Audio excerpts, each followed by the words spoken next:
È giusto fermarsi, è giusto smettere di produrre, è giusto smettere anche di creare profitto per fare una riflessione che sia vera e non ipocrita. L'urlo forte che noi vogliamo lanciare con questo sciopero, il segnale forte di avere una società unita, quindi sindacati, aziende, lavoratori, chi controlla, di fare una partita unica e forte per finalmente cambiare le cose. Fermarsi si può e si deve non per una protesta fine a se stessa, ma per portare l'attenzione sulle tutele dei lavoratori tutti e in tutte le aziende. CGIL e UIL di Belluno hanno deciso di proclamare uno sciopero di 2 ore a fine turno domani. La morte straziante di Massimo Crepaz durante i lavori di manutenzione alla seggiovia Padonna 1 e prima ancora le 5 vittime della strage di Brandizzo richiedono un salto di qualità delle forme di lotta. 559 morti sul lavoro, una media di 80 morti al mese non è accettabile per un paese civile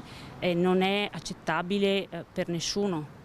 Io non posso uscire di casa per lavorare e non tornarci più. Il Veneto, lo dicono i dati INAIL elaborati dall'Osservatorio Sicurezza e Ambiente Vega di Mestre, è al secondo posto per numero di infortuni mortali in Italia. Belluno è maglia nera per incidenza di infortuni e morti sul lavoro. Ridare dignità ai lavoratori e al lavoro, il segnale che lo sciopero vuole dare subito, questa volta in chiave innovativa. Con il salario dei lavoratori.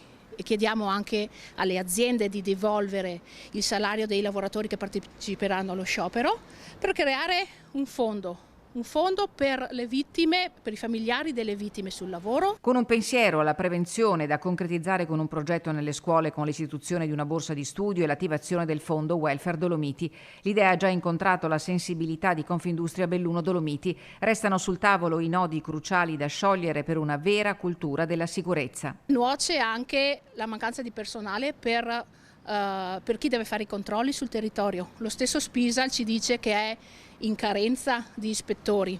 Prevenzione, formazione, controlli, sanzioni più severe per chi sbaglia. Tu vuoi fare prima, più presto, senza controlli e senza alcuna tutela per la salute.